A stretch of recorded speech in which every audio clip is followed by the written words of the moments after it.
하나님이 기쁘시게 만드신 두 가지 조직이 있죠. 가정과 교회입니다. 다른 조직들은 인간의 이해와 뭔가를 얻기 위해서 만들어진 것이라면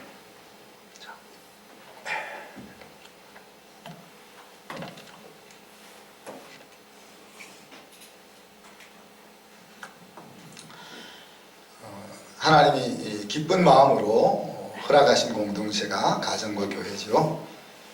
그래서 하나님이 함께하는 공동체가 가정과 교회다, 그렇게 말할 수 있습니다.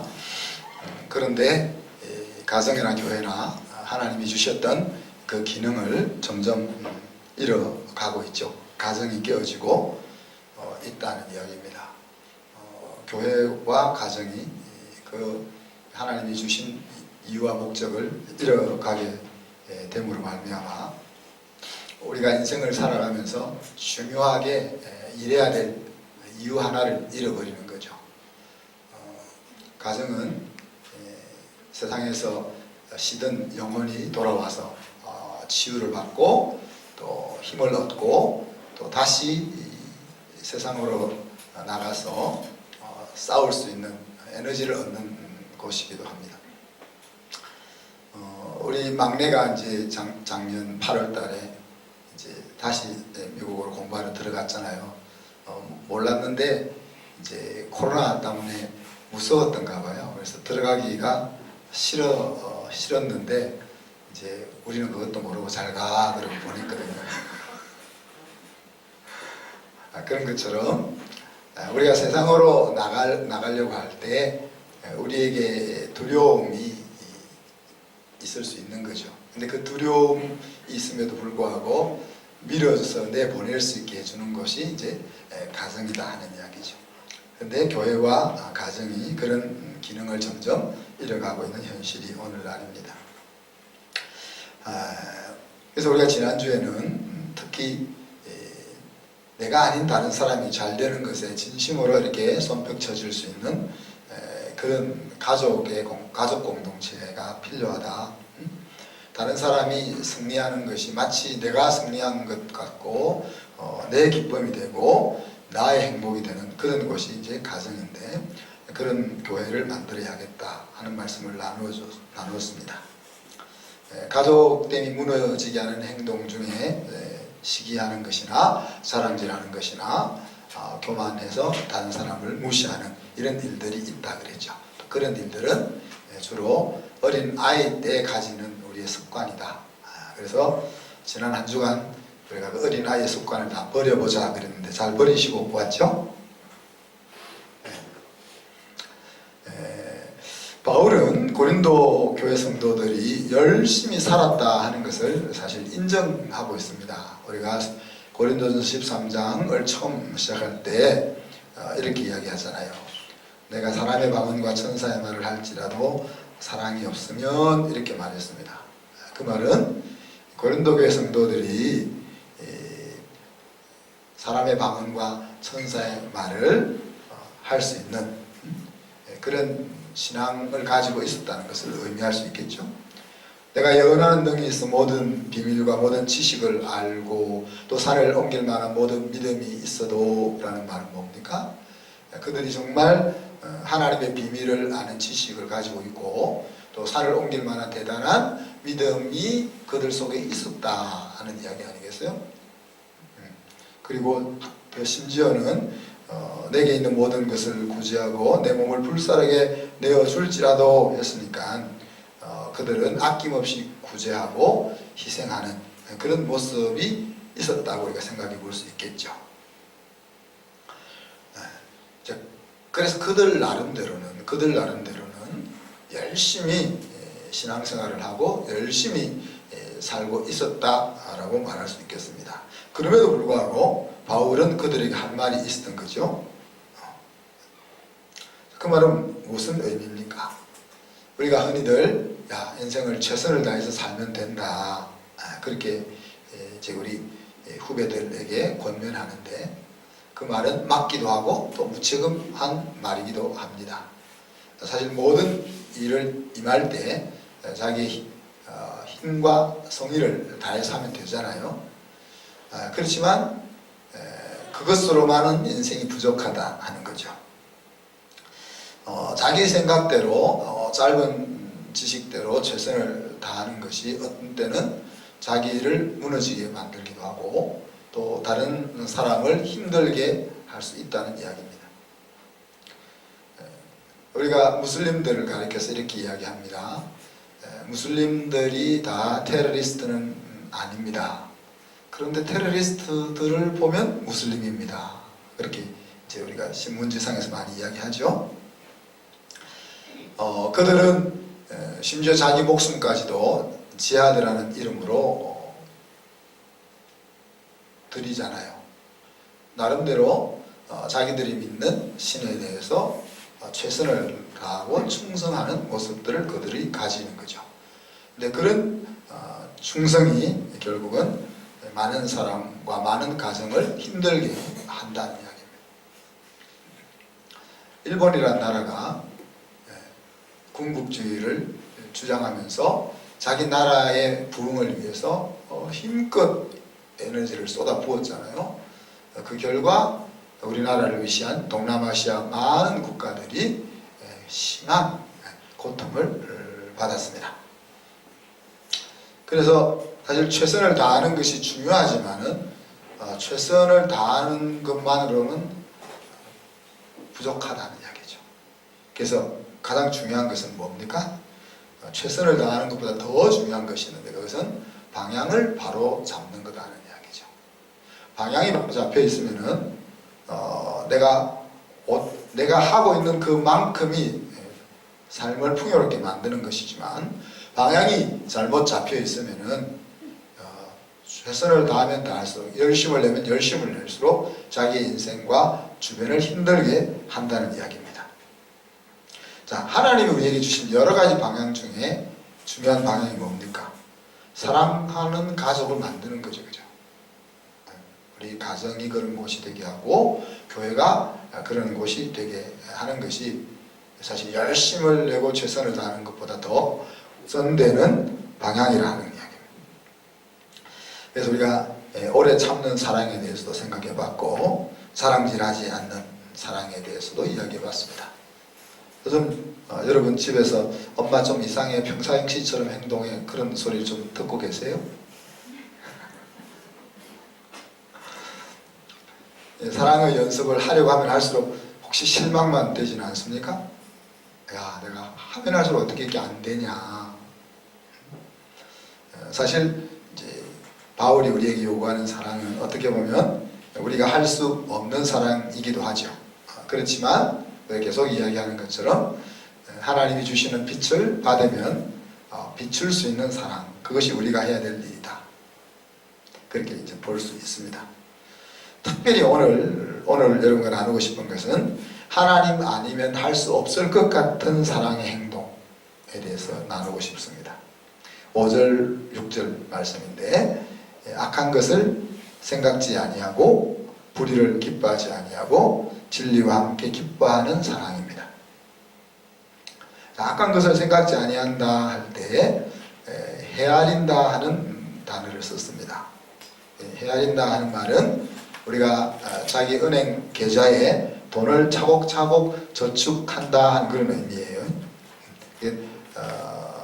악한 것을 이렇게 내 마음속에 하나 둘 등록시켜 레지스터 안 한다는 이야기입니다. 그러니까 내가 살아가면서 당했던 억울함이나 분노, 분함들을 마치 내 적금 통장에 돈을 매달 10만원, 20만원, 100만원 이렇게 적립하듯이 그렇게 차곡차곡 쌓아놓지 않는다는 이야기입니다. 그리고 원한과 앙심을 또 마음속에 계속 품지 않는다는 이야기죠. 사람들은 힘만 있으면 나에게 부당하게 대한 것들을 갚아주고 싶죠. 손해본 것, 싫은 소리 들은 것, 또 기분 상하게 한 이런 것들 다 대갚아 주고 싶어 합니다. 그래서 늙어만 봐라, 내가 가만히 있나, 그런 마음을 먹는 이제 여자들이 있는데 우리 교회는 그런 여자들이 없을 겁니다. 젊어서부터 남자들을 위에서 이제 이렇게 다스리고 살고 있는 경향이 많기 때문에 벌써부터 뭐 다 다스리고 있는데 나이 들어봐라 하고 마음먹을 이유가 없죠, 그죠? 심지어 이렇게 우리 가인을 보세요. 가족임에도 불구하고 동생을 향해서 질투하잖아요. 하나님이 동생만 인정해주고 자기를 인정해주지 않을 때 동생에 대해서 질투하는 마음이 들 뿐 아니라 또 하나님에 대해서 배신감마저 드는 거죠. 어떻게 하나님이 이럴 수가 있나? 그래서 동생을 죽일 계획을 하고 실제 죽이기까지 해버립니다. 보디발의 아내는 어때요? 보디발의 아내는 요셉이라는 그 멋있는 청년을 너무 마음으로 연모하잖아요. 그래서 뭐 선물도 주고 별의별 공세를 취하다가 요셉이 도저히 넘어오지 않자 어떻게 합니까? 오히려 그 사랑하는 마음이 보복하는 것으로 뒤집어지잖아요. 우리가 사랑하는 사람들 사이에서도 이런 일들이 일어날 수 있습니다. 또 일어나고 있기도 하고, 심지어 우리 부부 사이에서, 또 우리가 부모, 자식 사이에서도 대갚아주고 싶은 이런 것들이 있을 수 있다는 이야기죠. 그렇지만 똑같은 상황 속에서 모든 사람이 다 이렇게 행동하는 것은 아니죠. 다르게 행동하는 사람들도 있습니다. 다윗은 사울 왕으로부터 끊임없이 죽임의 위협을 당하지 않습니까? 아들로부터 배신을 당하지 않습니까? 또 사람 같지 않는 인간 시므이로부터 저주를 받지 않습니까? 그렇지만 그들에게 그것을 갚아주려고 마음속에 담고 살지를 않았습니다. 스데반 같은 사람은 돌에 맞아 죽는 그런 상황 속에서도 오히려 그들을 축복하면서 천사처럼 웃으며 죽음을 맞이할 수 있었죠. 동일한 상황 속에서 어떤 사람은 이렇게 악한 것을 쌓아 나가는가 하면 어떤 사람은 정말 악한 것을 생각지 않는 그런 행동을 취하고 있는 거죠.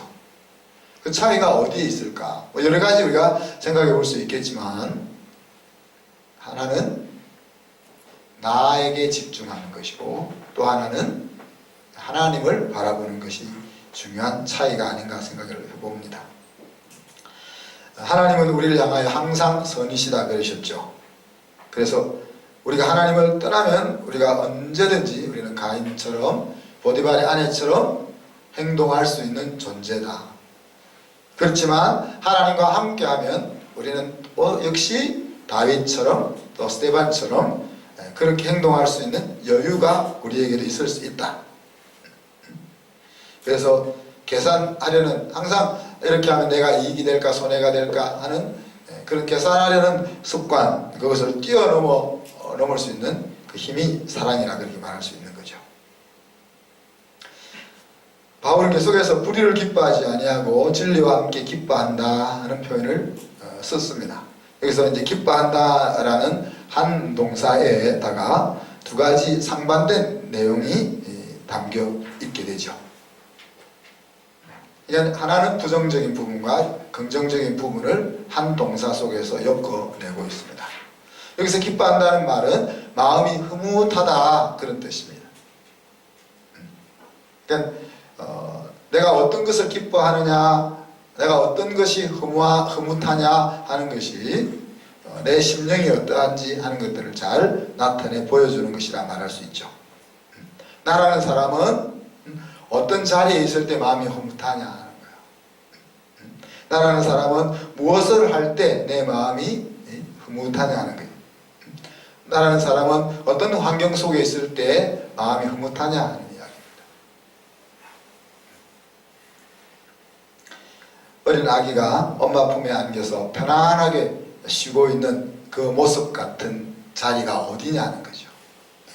시편 23편에 나와 있는 것처럼 내가 이제 더 이상 아무것도 필요 없어요, 충분해요, 행복해요 라고 흐뭇하게 앉아 있을 수 있는 내 자리가 어디냐 하는 이야기죠. 불이라는 것은 무엇입니까? 의와 불이라는 것을 우리가 도덕적인 말로만 생각하면 성경이 말하고자 하는 내용들을 다 담아낼 수가 없겠죠. 그래서 성경에서 의와 불이라고 이야기할 때 그냥 이렇게 생각하면 포괄적으로 이해하기 쉽습니다. 의라는 것은 하나님이 좋다고 하시는 것, 불이라고 하는 것은 하나님이 보시기에 좋지 않은 것. 그렇게 생각하면 이해하기 쉽다는 거예요. 물론 이제 이것도 우리가 어떻게 하나님을 알고 있느냐 하는 것에 달려있다고 볼 수 있겠죠. 제가 이런 것은 하나님이 좋아하시는 것이고 이런 것은 하나님이 싫어하시는 거라고 이제 소개를 해드려도 정말 여러분이 그것을 마음으로 달게 받느냐 하는 것에 달려있다는 이야기입니다. 그래서 그것을 우리가 하나님을 아는 지식이라 이야기하고 그 하나님을 아는 지식이 지혜이고 또 우리를 풍요롭게 만들어내는 에너지의 원천이다. 그렇게 볼 수 있는 거죠. 자, 하나님 없는 사람은 불의를 즐기는 거죠. 그죠? 그리고 하나님이 있는 사람은 진리를 즐기는 겁니다. 이것은 우리가 교회 생활을 잘 하고 있냐 없냐 하는 것으로 나눠지는 것이 아니에요. 교회 열심히 나온다고 해서 불의를 안 즐기고 진리를 즐긴다, 그렇게 말할 수 없다는 이야기입니다. 오늘 지금 이 순간에 하나님이 내 마음속에 어떻게 활성화되어 있는지 그것에 좌우된다는 이야기죠. 내 마음속에 계신 하나님이 살아있으면은 내가 진리 가운데 있을 때 마음이 흐뭇한 것이고, 내 마음속에 하나님이 골방으로, 내 마음속에서 하나님을 골방으로 몰아내 버렸다면 내가 하나님이 즐거워하지 않는 자리에 있을 때 마음이 흐뭇하다는 거예요. 고린도 지역의 사람들 뿐만이 아니라 그 고린도 교회가 세워질 당시에 그 고대 사회에는 도시국가들이라 했잖아요. 그리고 그 도시국가들마다 그 도시를 수호해 준다고 하는 신을 섬기고 있었고, 또 그 도시국가들마다 다 이제 연무장, 이제 회의당이나 저기 콜로세움, 원형 경기장을 다 가지고 있었습니다. 그래서 그리스 로마 그 유적지를 가보면 어느 곳을 가든지 동네마다 원형 경기장이 있는 것을 우리가 볼 수가 있습니다. 근데 대부분 대충 원형 경기장의 사이즈는 그 도시 인구의 10분의 1 정도. 이제 지나친 경우에는 뭐 10분의 2 정도 되는 규모의 건축을 하기도 하죠. 그래서 콜로세움이 5만 명 이상이 수용하는 그런 경기장입니다. 그러니까 얼마나 요즘 우리 상암 경기장이 월드 경기장 4만 몇천 명 들어가는데 5만 명 이상이 관중석에 앉아 있다고 생각하면 그 규모가 어떤지 여러분 알 수 있겠죠, 그죠? 근데 그 자리에서 뭘 합니까? 그 자리에서 그 원형 경기장이 뭘 합니까? 검투사들을 그 속에 싸우게 하잖아요. 그리고 예수 믿는 사람들을 잡아다 죽이는 일을 하잖아요. 전차 경기도 하지만 그 검투사들은 사실 그곳에서 지면 죽는 거잖아요. 그러니까 이겨야만 살아서 걸어나올 수 있는 것인데, 그래서 생명을 걸고 그 경기장 안에서 싸우는데 관람석에 앉아있는 청중들은 그 검투사들이 죽어가는 그 장면을 보면서 환호를 지르는 거죠. 사람의 생명을 가지고 유의놀이를 한다는 이야기입니다. 인간이라는 것이. 근데 그런 자리에 있을 때 흐뭇한 거죠. 그 사람들은 얼마나 더 잔인하게, 얼마나 더 폭력적으로 그 경기장이 열광하느냐 이런 것들에 취해 있으니까요. 요즘 격투기는 어떤지 모르겠습니다. 격투기 저도 가끔씩 보는데 저것을 우리가 운동이라 할 수 있을까?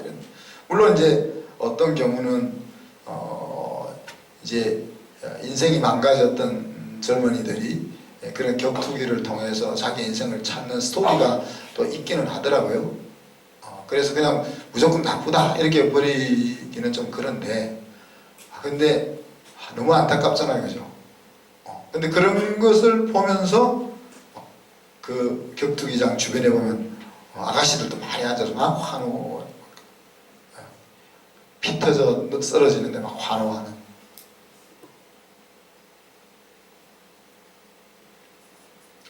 이런 것은 눈에 드러나는 것이고, 이것은 눈에 드러나지 않는 불의를 즐기는 일들이 우리 주변에 얼마나 흩어져 있느냐 하는 이야기입니다.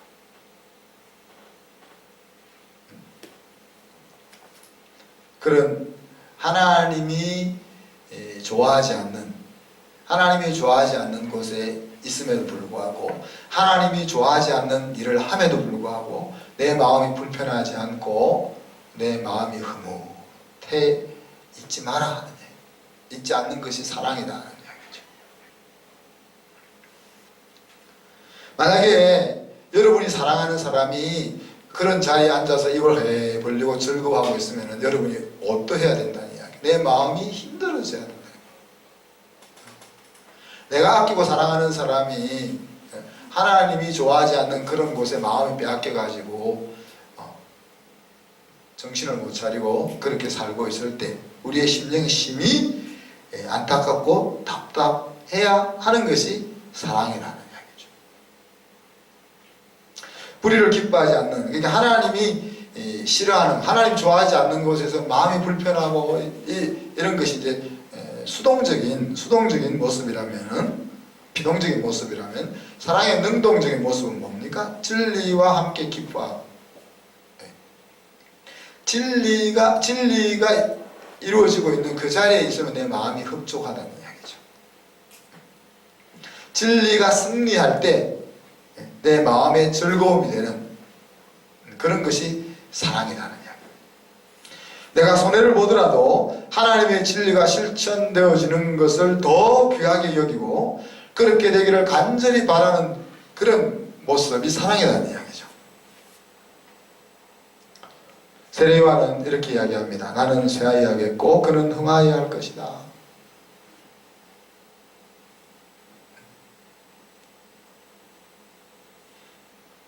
우리 부모들도 비슷한 우리 아이들에게 이야기야, 너희들이 엄마 아빠를 디딤돌 삼아서 엄마 아빠보다 더 멋있는 인생을 살아, 그렇게 이야기하잖아요. 근데 우리가 과연 다른 사람을 향해서도 그럴 수 있겠나? 나는 흥하여야 되겠고 당신은 아니지, 나는 쇠하여야겠고 당신은 망하여, 내 사업이 잘 되는 것보다 당신 사업이 잘 돼야 돼요. 그럴 수 있겠냐 하는 이야기입니다. 선지자들은 하나님의 말씀이 시행되는 것을 최고의 기쁨으로 여겼습니다. 우리 예레미야 선지자는 우리가 눈물의 선지자라고 부르지 않습니까? 왜 매일 눈탱이가 밤탱이 돼가지고 다니니까 눈물의 선지자라고 부르죠. 예레미야가 하나님으로부터 받은 사명은 뭡니까? 야, 너 이스라엘 백성을 찾아가서 부흥시켜, 이런 사명이 아니었어요. 에스겔 같으면은 하나님이 다 무너진 이스라엘이지만, 마른 뼈 같은 이스라엘이지만 내가 그들을 다시 이렇게 세울 거야 하는 희망의 메시지를 전했지만 예레미야 선지자는 그게 아니었죠. 이스라엘 백성들을 향해서 너희들이 하나님을 떠나서 우상을 섬기고 부패한 삶을, 악을 저지르고 살아가니까 내가 너희들을 북쪽 아스루에 의해서 망하게 할 거다. 그 예언을 하는 거잖아요. 그러니까 제가 여러분에게, 여러분이 하나님의 말씀 가운데 거하고 하나님 기뻐하는 인생을 살아가면 하나님이 예비하신 풍성한 삶을 살 수 있습니다 라고 여러분을 그 길로 안내하고 있으니까 이렇게 기쁘게 이 목회를 하고 있지. 여러분 그렇게 지금 그렇게 살고 있기 때문에 하나님 여러분을 다 망하게 하실 겁니다. 그런 사명을 하나님이 주신다면 제가 그 사명을 감당할 수 있을 것 같아요? 어떨 것 같아요? 그러니 예레미야는 눈물을 흘리며 살 수밖에 없는 거죠. 자기 백성들에게 야 너희들 이제 망해 그 이야기를 하는 겁니다. 그 망해 이러니까 누가 예레미야를 좋아하겠어요? 부모들 좋아하겠어요? 형제들 좋아하겠어요? 백성인들 좋아하겠어요? 그래서 잡아다가 감옥에 가두고 돌로 던지고, 그래서 그런 대우를 받으니 슬프고 그런 말을 듣고도 돌이키지 못하는 백성을 보니 슬프고, 그래서 매일 눈만 때문에 울며 다니는 거잖아요. 그래서 예레미야 이렇게 이야기합니다. 내가 다시는 여호와의 이름으로 말씀하지 않으려고 하면 내 마음이 불붙는 것 같아서 답답하여 견딜 수 없나이다. 매일 주 터지는 사명 나 이제 안 하겠어요. 그 이야기죠. 망할 때 망하는 거지 뭘 그거를 굳이 이렇게 다니면서 내가 외쳐야 하냐.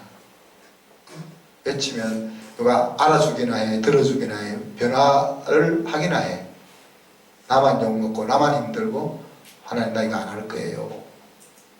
그렇게 마음을 먹었더니만, 그리고 뭐 몇 달이 지났는지는 모르겠지만, 그래서 도무지 이 사명을 내가 감당할 수 없어요. 그래서 내가 나는 안 할 겁니다 라고 마음 먹고 몇 날을 지내니까 그 마음 속에서 다시 그 사명이 부글부글 일어나서 답답해서 견딜 수 없다. 그렇게 이야기하는 거예요.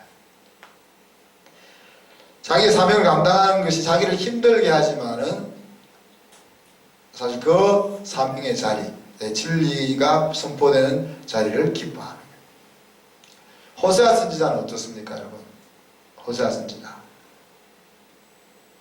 하나님이 이스라엘 백성들의 타락한 모습들을 아무리 말로 해줘도 이해하지 못하고 깨닫지 못하니까 실물 증거를 보여주려고 선지자를 택하지 않습니다. 호세아 선지자에게 준 사명은 하나님이 아브라함에게 준 사명보다 더 얼토당도 않는 사명이에요. 내 사랑하는 독자 이삭을 번제로 바쳐라. 얼마나 말도 안 되는 사명입니까? 그런데 호세아에게는 야, 너 저 창가에 가서 장녀를 데려다가 너 아내로 삼아. 그렇게 이야기하잖아요. 보통 사람도 아니고 구별돼서 하나님의 말씀 사역을 하는 일꾼에게다가 그 다른 사람이 또 아니고 하나님께서 야, 넌 장기를 데려다가 너 아내로 삼아라. 이렇게. 하나님이 저에게 와서 야, 너 이쁜 장녀 데려다가 너 와이프 삼아. 그럼 제가 순종할 수 있겠습니까?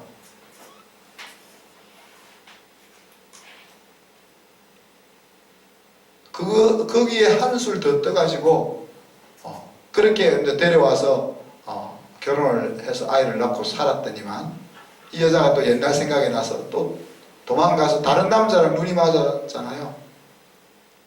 그러면 하나님 이제 끝내도 될 텐데 어떻게 하세요? 야, 다시 돈 주고 찾아와서 다시 내 아내로 삼아 그러잖아요.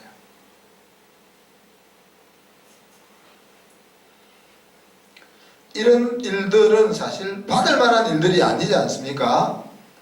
그렇지만 선지자들은 자신의 마음보다 하나님의 말씀이 제 자리에 서는 것을 더 즐거워했다.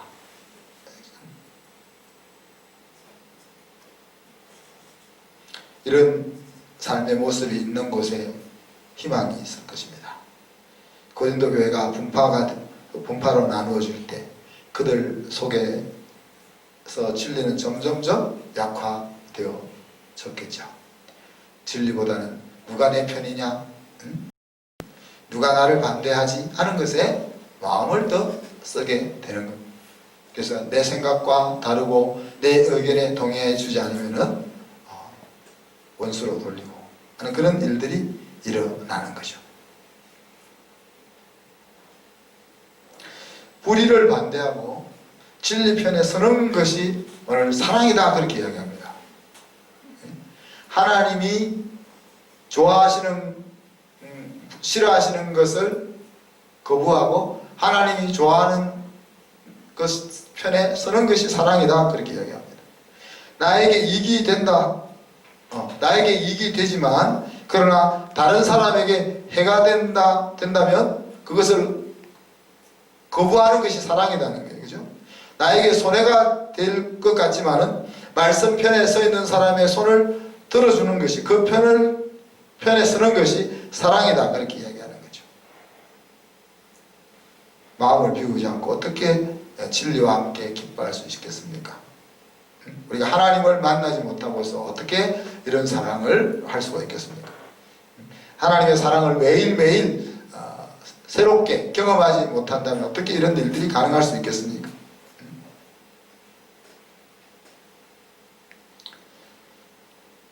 사람으로서는 갖기 힘든 정신, 그래서 우리가 그래서 예수의 정신 혹은 거룩한 사랑이라 그렇게 부를 수 있는 겁니다. 하나님을 만난 사람들이 세상과 다르게 싶은 마음이 가득 찰 때만 시행할 수 있는, 따라갈 수 있는 그런 사랑이라고 말할 수 있겠죠. 보통 사람을 위대하게 만들어줄 수 있는 그런 사랑이기도 합니다. 그래서 사실 우리가 할 수 없는 사랑이지만 우리가 하나님의 자녀니까 하나님이 하시는 그 사랑을 우리가 한번 따라해보자 하는 이야기입니다.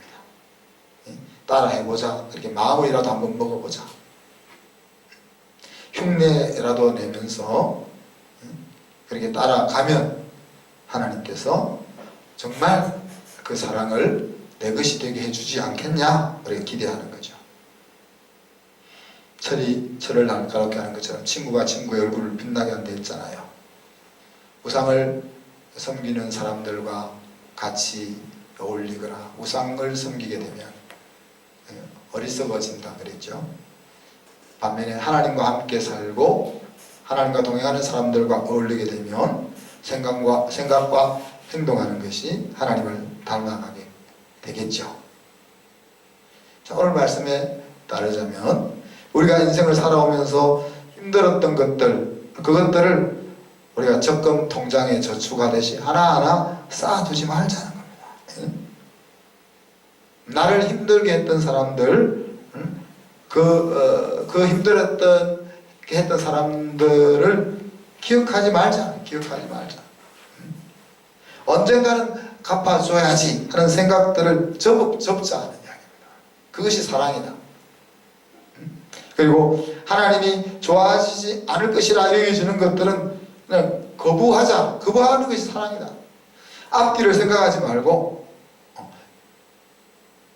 이걸 거부하면 내가 어떻게 될까 이런 거 생각하지 말고 그냥 이것은 하나님이 좋아하지 않는 거야, 그렇게 마음이 여겨지면, 여러분 소견에 그렇게 여겨지면 그냥 앞뒤 생각하지 말고 거부하자는 거죠.